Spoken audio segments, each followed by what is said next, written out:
You're listening to the Study Podcast with Dr. Paul Wegner. I'm your host, Tyler Sanders, and across from me is Dr. Paul Wegner, who's going to give us the Hebrew word of the day. All right, and today it's more phrases. Oh, okay. So lots of words. Yeah. So what we've got here is, remember in Genesis 12:1 when Abraham, God tells Abraham he's got to leave his family, his country, and all that. Yeah. Well, it's kind of the way he does it is kind of interesting. So when you look at it, it says, "Leave your land, and then from your family, and then from your house." Of your father. So do you see how it's narrowing it down? And that's how people recognize themselves. Yeah. They knew themselves from their land, then they knew themselves from their relatives. Yeah. And then there's more specific is, here's your father's house. This was the closest unit that they had. Yeah. So it was like narrowing down and that's how people knew each other. So that's basically what's happening. He's taking him from all the things that Abraham identify? what he's known for. Now, can you tell me about the text part of that? Oh, yeah. So, because that's prepositions, I'm assuming, on each word. It that is. are telling us that from, right? From your country, from your relatives, from your father's house. Exactly, yeah. And each one of those is taken, so probably a min of separation is they're being separated from each one of those segments. And for people who are just listening, as we're looking at it, it looks like that's at the very beginning of the word each time. Or not the necessarily first thing. Well, yeah, it is, it right? is. It's really the first main character. Yeah, apart on each from one the, of those. Yeah. And then on the phrase, from your father's house, then you've got it on the first word. Yeah. Yeah. So there you go. Okay. That's the great. first one. Yeah. All right. Then we have two phrases? Yeah. There's like 8 words today. This is great. I'm going to make you say all of them. Yeah. All right. On this one is what we've got is I wanted to show you when people give their ages in Hebrew, they spell it out. So basically what this is it says that Abraham is a son of 7 years, and the word years is plural there, and 70 year, and the year there is singular. And this is still in Genesis 12? Yes. Genesis 12:4? Yep, just later. So what's the Hebrew word for year? How do you say that? Shana. Shana. It's that one is, the second one is, the very last yellow one is our word Shana. Yeah. And then the other one is Shanim, which is the plural form of it. Okay. Okay. And then, so Abraham went forth as the Lord had spoke to him, and Lot went with him. Now Abraham was 75 years old, literally a son of 5 years and 70 years. And that's how they did their ages back then. So they would kind of break it up almost like by the denomination or something. Yeah, Is that and what notice that term is? that the units is first, like the 5 and then the 70. Yeah. So I and thought that was 5 is the interesting. one that's connected to the plural. Yeah. So is it normal then for the last occurrence of year to be singular? If it's kind of connected saying with an the age? bigger number, it's got to be like 10, 20, 30, 40. Those ones have the plural. And even, that's, and then, but the smaller numbers are usually have the plural. Fascinating. Yeah.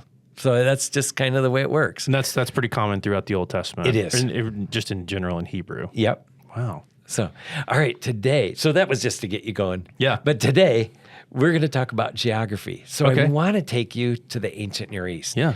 To have you see what things are like. So here's Mount Hermon is, if you're standing on the Sea of Galilee or by the Sea of Galilee and look north, you'll see this mountain, and usually a lot of times in the year it's going to be snow covered, wow. and it's on it's about 9,000 feet high, and it's on the border of Syria and Lebanon, and I checked this, the high It's temperature kind of is separating about, Syria and Lebanon? Yeah. Is that kind of a divider? yeah, it's kind of on both of them there, and then its temperature is about 70. That's the high it gets, so that means that sometimes during the year it's not going to have snow on it. Yeah, Okay, sure. so it's warm enough. Yeah. And then it gets about 53 inches of rain a year. Wow. Which that makes it really a wet area for Israel. Right. Okay. And actually, this is outside of Israel, but they would be able to see it from Israel. Right. So right. I thought that would be fun to get you started there. And then here's a picture of sheep and goats because that's everywhere in the ancient Near East. All right. I did this because I wanted to have you see how big that area is. And it's 900 miles wide, but that's about the length of California. So that gives you some... Like now, California, top to bottom? Yeah. Yeah. California's a long state, Yeah. but it's not like humongous. I mean, our country is lots bigger. Sure. Than this. Yeah. All right. And then 600 miles is about the distance from Los Angeles to Salt Lake City. That's kind of the length of the, because we're talking about the ancient Near East here, basically. Yes. All cultures in the ancient Near East and land in the ancient Near East. So that gets that whole area, the Tigris-Euphrates River, all the way over to Canaan there. So that's giving you some perspective. Yeah. All right. Then the Fertile Crescent was, it was called the Fertile Crescent because it's shaped like a crescent, like the moon. Okay. And it's because the Tigris and Euphrates River basically bind or are the boundary on the one side. On the east side, essentially. Kind of northeast. And then your coastal is pretty much the center on the other side. So that's where people, and then in between here, you've got this huge desert. Yeah. Okay. So that's why they would follow up when they would come, when armies would come, they'd follow the river. Follow the crescent, essentially. And then come down. Yeah, because that's where the food and water. Exactly. Yeah. Okay. So I thought that would be helpful for you to see. Yeah. The major trade routes follow these major water sources, and about 4/5 of the area of the ancient Near East is desert. Wow. So that gives you some perspective because we don't think of that always, but that's going to be really important. Right. It's not a huge area, and only about 1/5 of it is really populated. Yeah. And then in Isaiah 41:5, it says, I have roused one from the north, and he has come from the rising of the sun. So he's coming from the north, and yet the east, right? He will call on my name, and he will come upon rulers as upon mortar, even as the potter treads clay. So I wanted you to see that when it says from the north and the east, that's because it follows the river, and so it's going to be that perspective. So both north and east can be true. Yeah. Okay? Yeah. So I thought that would be helpful because you're going to see things like that in the biblical text, and it'll be helpful to know that. Right. All right? The Euphrates River is almost 2,000 miles long. That is very long. A long river. Yeah. But you can see these deserts are taking most of this area here. Yeah. Okay? And then the Great Trunk Road went from Ur in the southern Mesopotamia to Thebes in Egypt, which is about 17,000 miles or 100 miles. So what is the Great Trunk Road? Is that a trade route? Yes, and that was the major one. So it would often take, my guess is it would take over a month for that to happen. And so that means that trunk road is going to have tons of people on it at different spots in the road. Yeah. But if you wanted to do trade with people, that's basically the one you'd use. Because this would have been pre-roads. Yes. So probably a relatively tough journey, but there would have been a lot of stops along the way. Yeah. People are going to sell food and water and whatever else. And that's one of the reasons Israel had such a prosperous time, because everybody that came on that road basically had to go right by them. Right. So it would make some sense. Yeah. Okay, that road dates back to about 2,500 at least BC. That's amazing. Yeah, so that gives you some clue as to how important it was. Yeah. And then, I'm sorry, you could see actually important roads or cities along the way like Babylon, Haran, Ebla, so you'd go by major cities. But when you get to Israel, look at how many you'd go by. Yeah, right next to each other. Yeah, so a lot of them are going to be able to supply food and water for these people. Yeah. And every time they do that, they're going to get more money for it and stuff like that. Yeah. So it's really important that it's there. All right. Egypt is going to be one of our first major countries. All right. This is the land of Goshen up in the Delta area there. Okay. All right. Egypt is the oldest continental culture, continual culture in the ancient Near East, going from the Old Kingdom period, about 3000 BC, all the way to the Muslim conquest in the 7th century AD. Wow. So that's amazing to have a history of a country that long. Yeah, of course. Yeah. Okay. All right. Aswan Dam, that's actually really important. This picture on the right is one that just amazes me. Can you see the little green strip? Oh, yeah. That along the river, right? Yeah. The Nile River is basically anywhere from 1 mile to 5 miles on either side of that, and sometimes up to 10 miles. There's going to be greenery, but everything else is going to be sand and rock. Yeah. So that picture gives you some clue. And every year the Nile River would flood until they put the Aswan Dam in there. Now that that's in there, it's basically stopped there's control. that. So that probably makes farming, everything else much more reliable. Yes. What it also does, though, is remember the Nile River, when it would flood, would put a whole new level of silt, fresh silt on the sides. Yeah. And it doesn't do that anymore. So now they're going to have to use other means to like fertilizers and stuff like that. Oh, that's interesting. Yeah. So so it is interesting. And I tried to get a picture there of the Aswan Dam from the top there. Yeah. The land of Egypt is only cultivated from about 5 to 15 miles on either side of the Nile River. That's why you saw that green strip.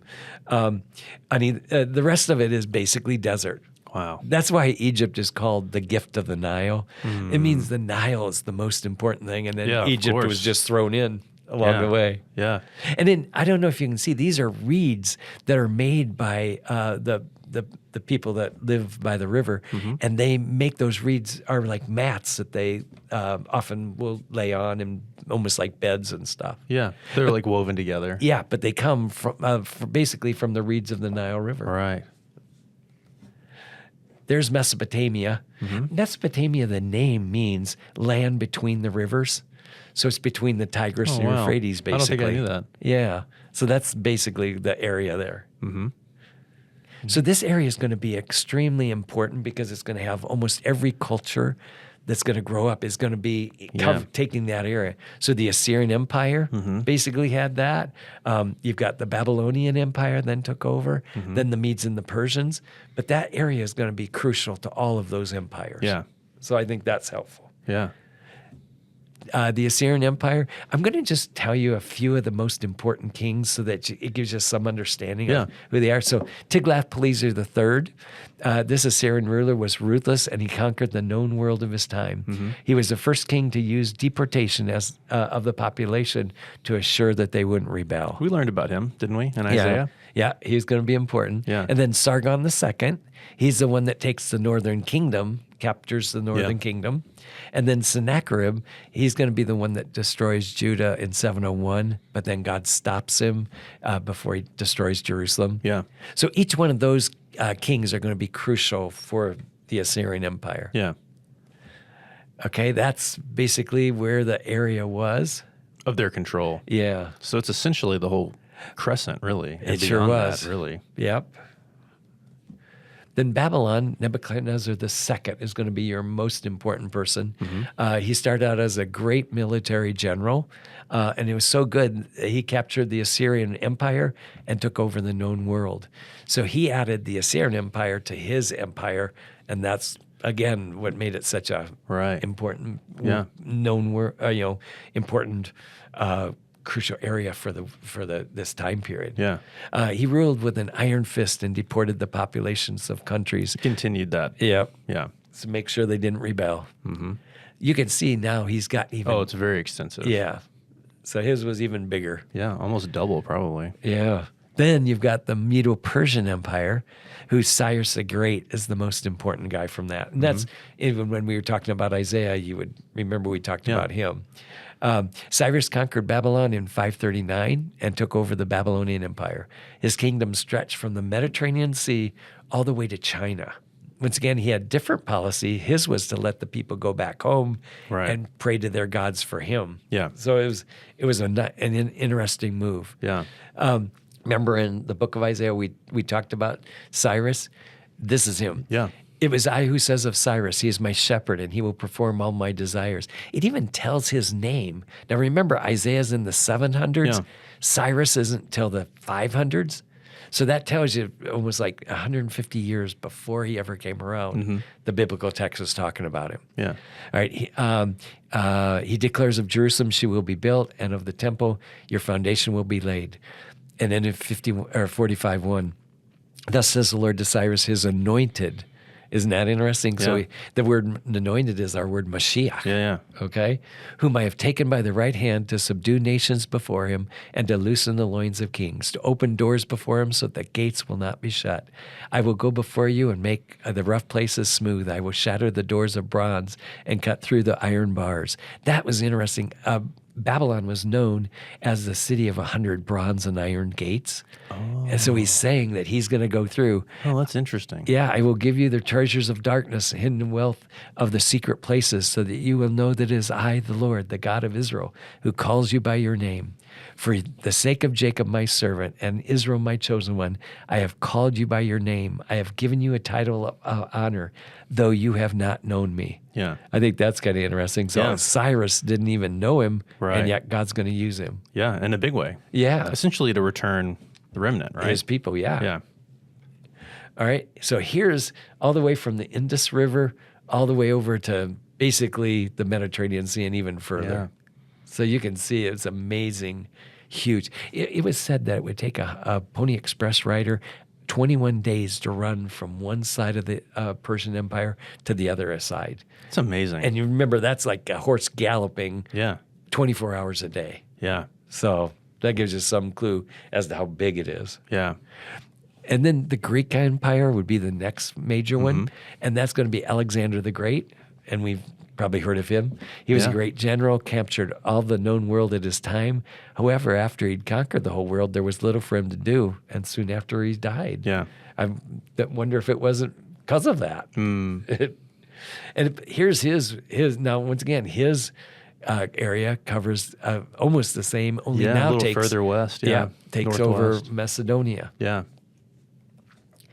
Then the Roman Empire. You probably have heard of Julius Caesar. Sure. He established the empire, and it lasts well into the first century. Then you probably also heard of Nero, and so he's the next one. Nero's blamed the Christians for starting the fire that burned Rome. Right. Yeah. So from then on, they were persecuted. What I tried to do, though, is give you a picture. These are coins that have their actual image on them. Yeah. So you get probably the best looking image of what those pharaohs or what those Caesars look like. Yeah, right. Yeah. So there's the Roman Empire. So even further west. Yeah, way further. Yeah. So that's kind of amazing. Way further in Europe and in Africa, too. Yeah. Way over there. So what we just did is we kind of went through the ancient Near East looking at the empires and to see what that's going to hopefully give you a historical background for some of these things that we're now going to talk about. Sure, yeah. Okay.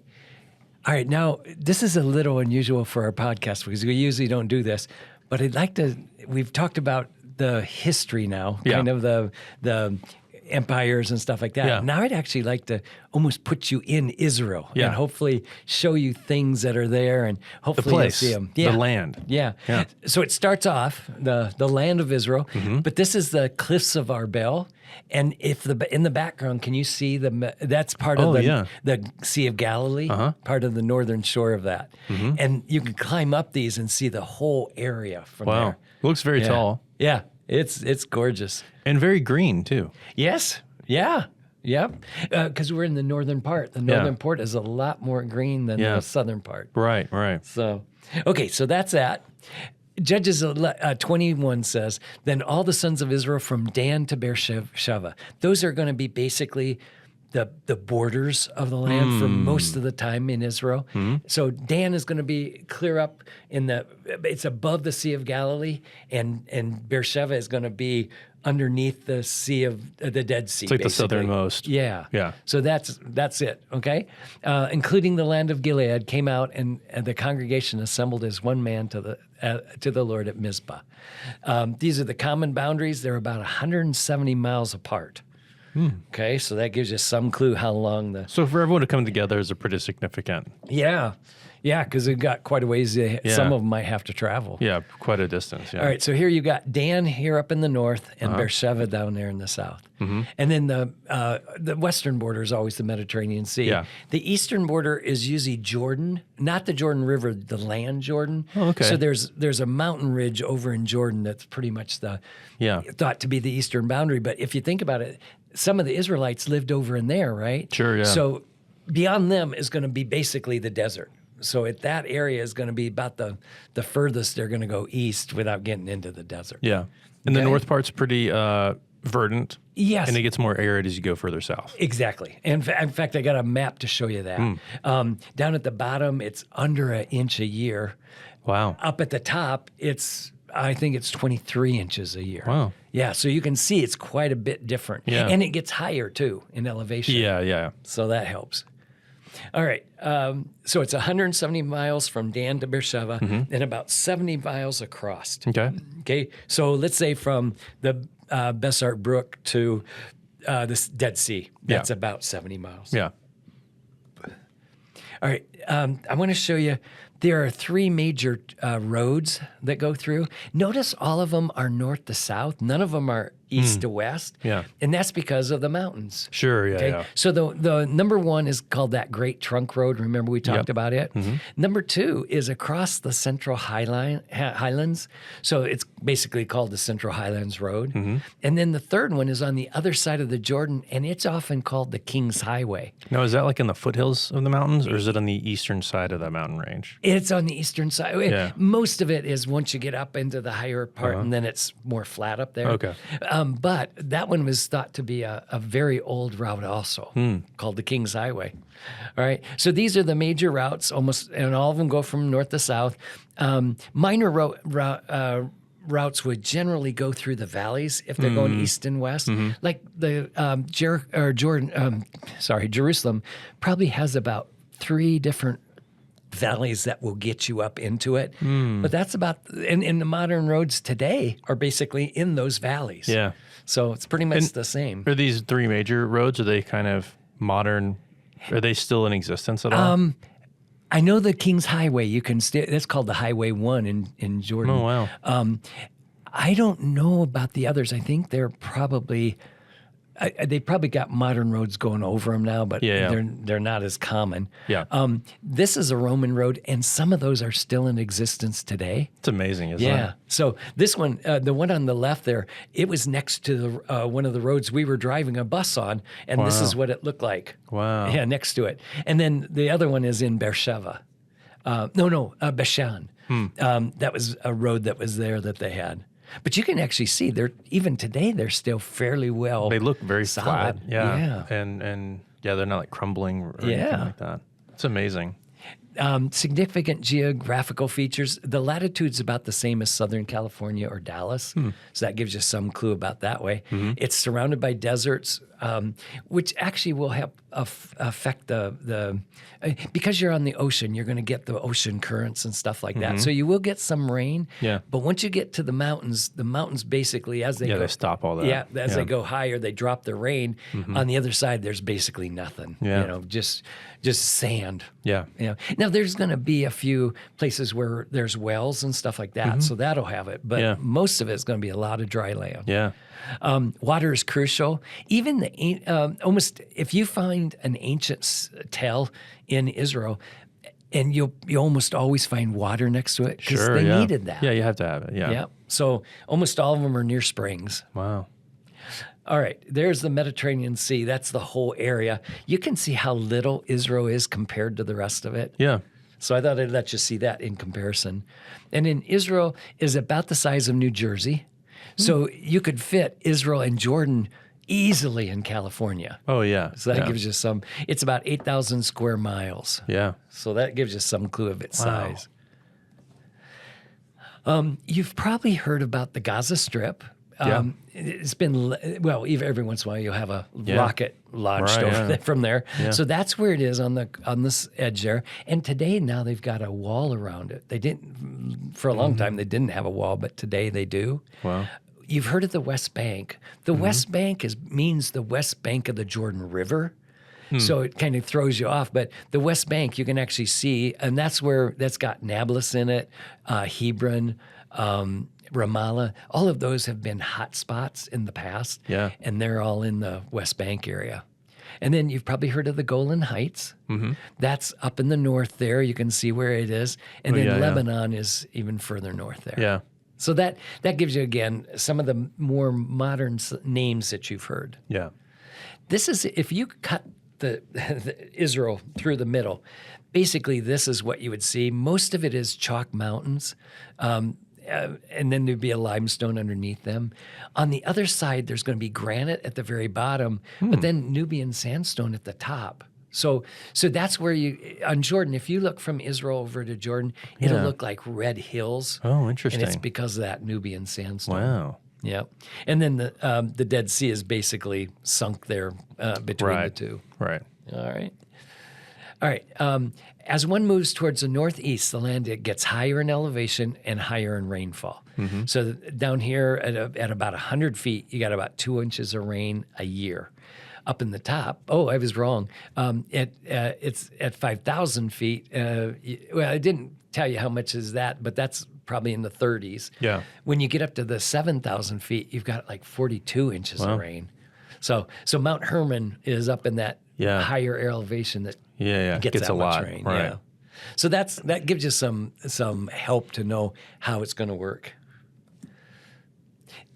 There's longitudinal zones that we call them. There are 5 of them. You've got the coastal area, the Shephelah area. Shephelah are going to be starting to get slight hills, rolling hills. Then the Central Highlands. Then you've got the Jordan Rift Valley, and then the Transjordan area. Okay. So that's those 5 longitudinal zones. And these would be kind of like different vegetation, different types of. I'm going to try to show you that. I've got first of all, I'm going to show you some of the major cities in each of the areas, and then hopefully show you what they look like. Yeah. Okay. Okay. So the coastal area is flat, sandy, which is commonly controlled by the Philistines in Old Testament time, and most of the trade routes went along that. So it would make sense because it was flat and sandy, so it would travel easily. Yeah. All right. So Joppa. Jonah, where he goes to. Yeah. All right. Down to Joppa. Yeah. And then Caesarea. He tries to go there. Yeah. Caesarea, Mount Carmel, and Akko. Those are the major coastal cities. Yeah. Caesarea was one of them that Herod built a seaport area there. Yeah. And these would be, when you say coastal cities, these are like connected to the water, essentially. Like these are going to be really ocean cities. The only one that isn't is Mount Carmel is kind of like a mountain range, and the end of it ends basically at the coast. Yeah. Okay. All right. So let's show you here's what Joppa looks like. The best shot is that top one because that was from looking. It's kind of a little higher, so you're kind of looking back into it.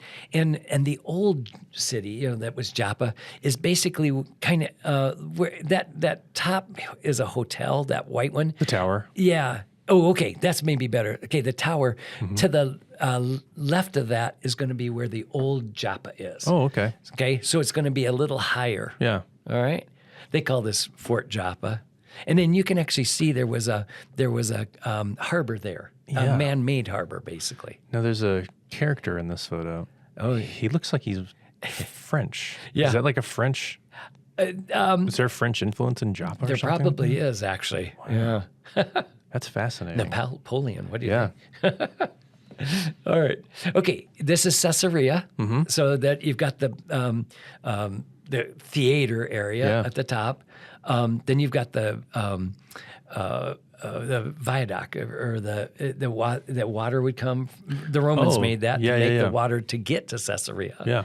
And then this one on the right here is kind of an overview to give you what it is. And now I can see it's kind of blurry. Sorry about that. Looks very Mediterranean, like kind of what you'd expect. And then can you see here this down bottom in the corner, that's going to be the harbor that the man-made harbor. They built. Yeah.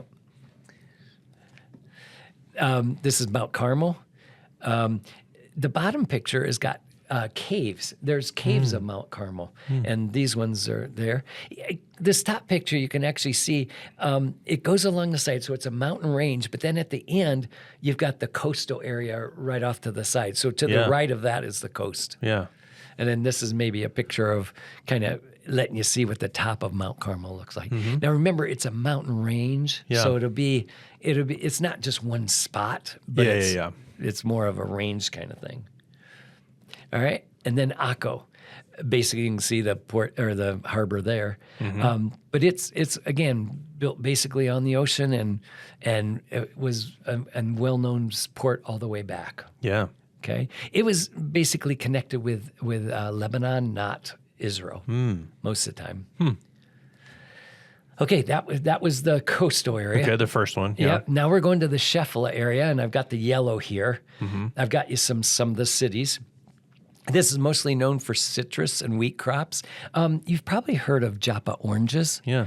That they come from this area. Oh. Yeah. Most of them are grown here, then taken over to the coast to ship off. Ship, right. Yeah. This is a large area for shepherding and agricultural crops. Farmland, essentially.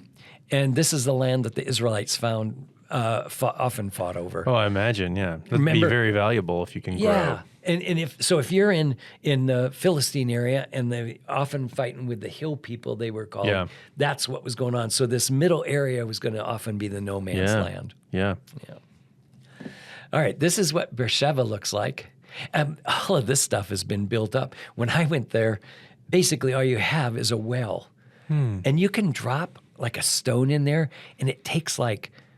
Oh, you can count to almost 8, Wow. 1,000, 2, 1,000, till you get to about 8 before it hits water. And there's still water in it? Yeah. Wow. Yeah. So I got to know how deep it is. Wow. And then here, the top picture is the overview of it.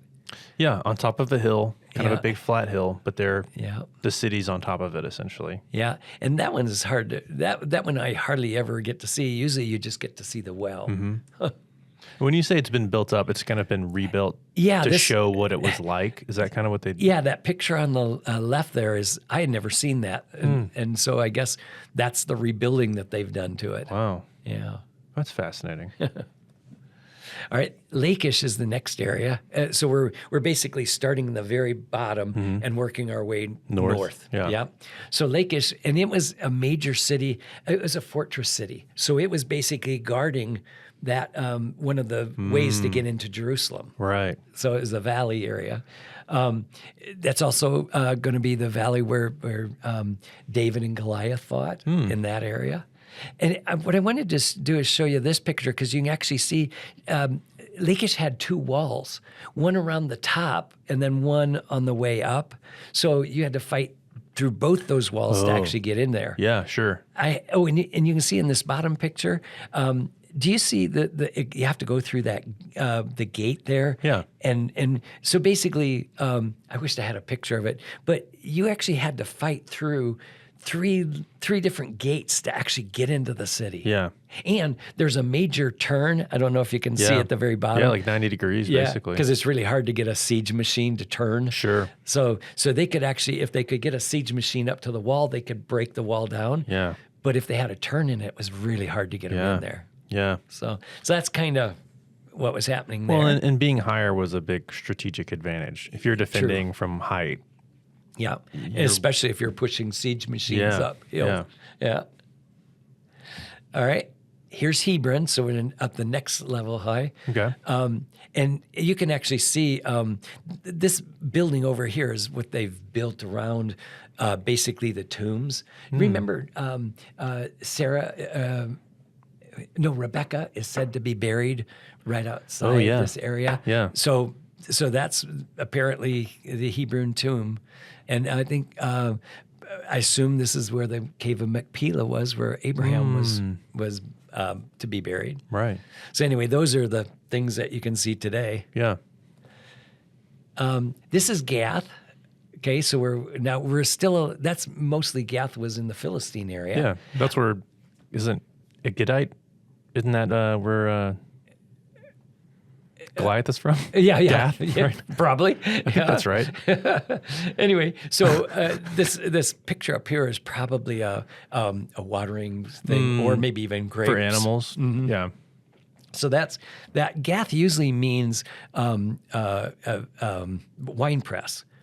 So it could be that was known for that. Oh yeah. Yep. And that's Gath. Okay. Then this is the Soric Valley. I don't know if you can see. It's the valley that I told you goes up to Jerusalem, and this is the one where David and Goliath fought. Okay, so this is what it looks like a lot of farmland. Yeah, because it's flat. That helps. Yeah. Okay. All right. Now we're going into the Central Highlands. So now we're up even higher. The hills. This is where Jerusalem where I was, right? Yes. Yeah. Yep. You're going to get it there. And then the Israelites commonly inhabited the hill country. Yeah. And that's where they learned to fight guerrilla warfare and were really good at it. And the Israelites commonly used terracing to grow their crops. Oh, okay. So that would make sense when we're in the hills. Yeah. All right. So we're going to go to Bethlehem, Jerusalem, Shiloh, and then Samaria. Those in that order. All right. So here's Bethlehem. This is the one on the left. There is the what's it called, the fields of Bethlehem. You know, okay. that the shepherds were in. Yeah. That's pretty much that area. Then this is basically the church that was made in Bethlehem. And you can't see the gate there, but you have to bend down to go through it. Oh, really? Yeah, it's only like about 3 foot high. Wow. Yeah. And then this is supposed to be the tomb where Jesus was born, or the grotto where he was supposed to be born. Wow. It's very opulent. Yeah. Yeah. And it's, you always have to take these with a grain of salt. Sure, yeah. Yeah. Yeah. All right. Here's Jerusalem. The picture on the top there is, on the top left, is basically going into the old city. You go through these, and usually there's shops on both sides. You can see the Dome of the Rock over on this picture. And this is the western wall that is lit up at night. And then you can see the domes. Wow, that's probably 50 feet tall or something, is it? 40 feet tall, maybe? Yeah, probably about that. Wow. Yeah. And it'll be, what they figure it is the wall that the temple would have been up against. Yeah. And you can see actually some of the lower ones are actually Solomonic stones. Right, right. And the way you can tell is there will be a rim, about a 4-inch rim around the Solomonic stones. And some of them are like 30 tons. They're huge. What do you mean a rim? It has like carved in it or something like an that? indention. Yeah. Wow. And then the outside will often be rough. Right. I wish I had a picture of it, but I don't think I made one for you. Anyway, that's Jerusalem. Now we're going to go further north. This is Shiloh. Shiloh was basically the first place where the Israelites worshiped God when they came into the land. Right. Again, I've never seen that visitor's tower. It's been there a while. I just haven't got to see it. It looks like a place to view. And kind of get up a little bit higher. You can kind of see. Right. I'm sure pretty far. Wow, that's cool. Yeah. And then Samaria. I've never gotten to Samaria. It's in the western bank, so you often don't get to get there. Oh, sure. But as you can see, they've got quite a few things uncovered there. And as you can see, also, it's in the hill country. Yeah. Because Samaria was a hill, basically. Yeah.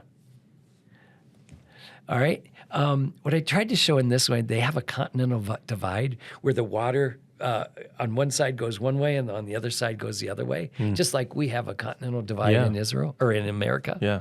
So that's what we've got, and you can actually see which way the water drains. Wow. Okay. All right. This is what is called the Wadi Kelt, and it goes from Jerusalem to Jericho, and that area that's around it is called the Judean wilderness. Remember, Jesus wanders around in the Judean wilderness, so it's about 12 square miles, something like that, and Wadi Kelt ends in Jericho. So is the Wadi Kelt the valley? Is that the name of the valley? Yeah. And do you remember the man that gets robbed? Basically, Jesus tells the story about the and the Samaritan. Oh yeah, the Good Samaritan helps him. Yeah. Basically, it was probably this road that he was going up. So there's like a path through the valley essentially. Yeah. This was kind of a way to get through. And actually, there's water in there. So the path is along the side of it. Yeah. Yeah. So it's kind of neat. I've taken that trip before, and about every 10 minutes, the geography looks different. I mean, the colors of the rock and everything are really amazing. Wow. So it's actually really quite pretty. Yeah. All right, now we're going to work up next to the Jezreel Valley. Okay. I've got a picture of about where it is, down, or a map down on the left corner there. But on the top, you can actually see it is very flat. It's called the breadbasket of Israel. That's where a lot of the crops are grown. Yeah. And you can actually see, and they grow almost everything in there, even carp and stuff like that Wow. they sell. Yeah. It is amazing what they grow. Flowers, everything is about in that area. And what mountain is in the background of these photos? Yeah. And on the top, that's Mount Gilboa. Saul and his son Jonathan died on Mount Gilboa. Then these are Jezreel Valley. That hill there is Mount Tabor. Oh, okay. Yeah, that one that's real rounded. Yeah. But the bigger one in back is the Gilboa. Okay. So that gives you some things. Now we're in the Rift Valley. So we're now into the fourth section of the longitude. This valley is the deepest valley in the world, and because of it, it can get extremely hot. Probably about 120 in the summer at some points. Yeah. So it gets very hot. The Jordan River meanders through that valley and ends up going up, even though it's about 75 miles from the Sea of Galilee to the Dead Sea, it goes about 200 miles because it goes back and forth throughout there. Wow. Yeah. There's a common fjord directly across from Jericho where people often cross, like even in ancient times. But that's also where probably John was baptizing in the river. Jordan was probably there. Yeah. So anyway, now here's a picture of where that is. Yeah. Oh, and let me show you this next picture. So we're standing in Israel, but we're looking across the Jordan River to see Jordan in the background. Okay. The country Jordan. So it's that close, and then in between there's kind of no man's land. This is in the valley, really. Yeah. No man's land is the low hills, kind of. Once you're on this side, you're in Israel. When you're on those hills over there, you're in Jordan, and in between is kind of you don't want to be in either of those because both of the sides will shoot at you from that. Oh, There's okay. been peace quite a Yeah. bit, but I didn't know if you meant because of the heat, if it was desolate or something like that. But it's more of the boundary, the political boundary. Yeah, and you can actually see they are growing stuff in there. Yeah. It's actually fairly green looking. Yeah. Now we're going even further. You can see where the Sea of Galilee is. Dan is even further north, and Dan is where the Jordan River starts, basically at the base of Mount Hermon. Yeah. 3 major springs feed into it to make the Jordan River: the Banya Springs, the Hispani Spring, and then Dan, which is the largest spring. Yeah. Okay, so that gives you some clue as to what's happening now. Here's where the Banya Springs starts. You can see, and those are actually those indentions were where the gods were worshipped because they thought that this was the carvings into the stone. Yeah. And then this is the Banyas Falls. It's probably 10, maybe not 7 miles from where it starts. Yeah. But it is gorgeous. It looks amazing. And in the summer, it's very cool in there. I'm sure. Yeah. Is there always water? Yeah. Wow. Yep. That's amazing. Yeah. The Jordan River always has water in it. Yeah. All right. Here's what it looks like along the Jordan River. If you ever get a chance to take a raft or something down there, it's worth doing. Yeah. It's really fun. It's amazing how green it is because I think the picture I normally have in my head is very dry. And that's probably because it's down in the southern part. Yeah. These are in the northern part. Yeah. Yeah. But it's not that far. No. Really? 70 miles. Yeah. Yeah. Here's what it looks like down at the bottom. That's the Dead Sea over on the side. Yeah. So you can barely see it. This is Masada. You can maybe see the corner. Here's a bigger picture of Masada. It's got Herod's palace on the northern edge. Wow. Yeah. So you can actually see he had quite a palace up there. Yeah. Very high. Yeah. And protected. Yeah. All right. Now we're going into the Transjordan area. The furthest east. Yeah. And that's actually not Israel, but in the past it had been. So that's why I'm actually talking about it. This area is modern Jordan, and it's quite dry and rugged. It does get enough rain to grow like wheat and nuts and crops like that. But it is beyond, on the other side of it, it's desert. Yeah. So I used to, when I was in Israel and looked across to Jordan, it didn't look like there was like anything over there. When I got to go to Jordan, though, actually in the valleys and stuff like that, they're very productive. So yeah, so it looks really dry from the Israeli side, but it actually has quite a bit of growth once you get into it. Yeah. This is actually the Petra. Yeah. So here's where you cross to go from Israel to the Jordan side, and there's actually a bridge. Yeah. That's both flags. I think it's called the Allenby Bridge, and I think that's where it is. Anyway, once you get over there, then Petra is quite far south, almost probably equal with where the Jordan or where the Dead Sea is. So it's that far down in Jordan. Yeah. But it's called the Red Rose City. That's called the Treasury Building. Yeah, it's stunning. The carving is absolutely amazing on that. You do know that's the one where the Indiana Jones goes into, Yeah. I heard recently, I love Indiana Jones. I heard recently that after The Last Crusade came out, that the amount of visitors to Petra, increased like 100 times or something like that. It's probably true. I don't know if these pictures were accurate or not, but it showed just, someone who had gone before whenever that came out, like the mid 80s or whatever. And there's people there, but it's not crazy. And then they had one from like the 90s and it was just packed. Yeah, it looked like thousands of people. Just everywhere. And when you go in there, remember in the movie, it makes it look like there's this whole thing. Yeah, you go in there and it's just a room. Yeah.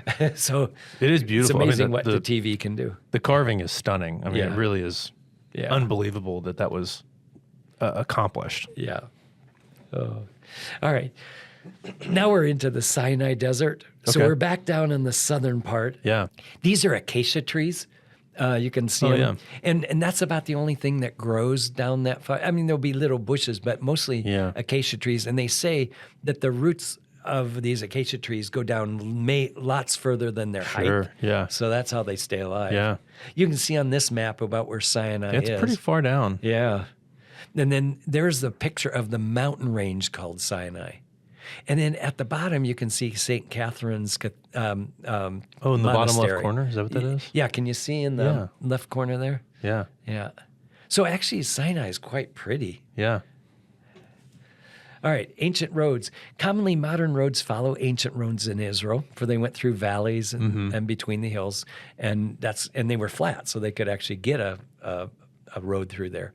The Romans were the first ones to have great paved roads, but the Persians also had pretty good road systems. So the Persians were the first. The Romans then took over and did some amazing things. You can actually see in this road, this one here, the chariot you can see gouges. There's like ruts, little trenches or ruts that they made. Here's the road system.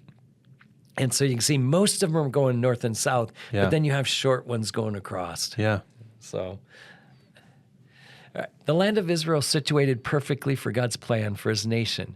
They had droughts because of the drought, the deserts that are around them, but also that caused the people to learn to trust in God. Sure. Yeah. Okay. The land is situated in such a location that nations had to come through it as a land bridge to trade with other nations. Yeah. So that meant every time they came through, Israel got a cut of the things that they needed. Yeah. So, and then Israel has many natural resources, and today it's very productive. Yeah. The Dead Sea has salt you'd expect, but there's borax and all of those kind of things that also come from potash and stuff like that for soap.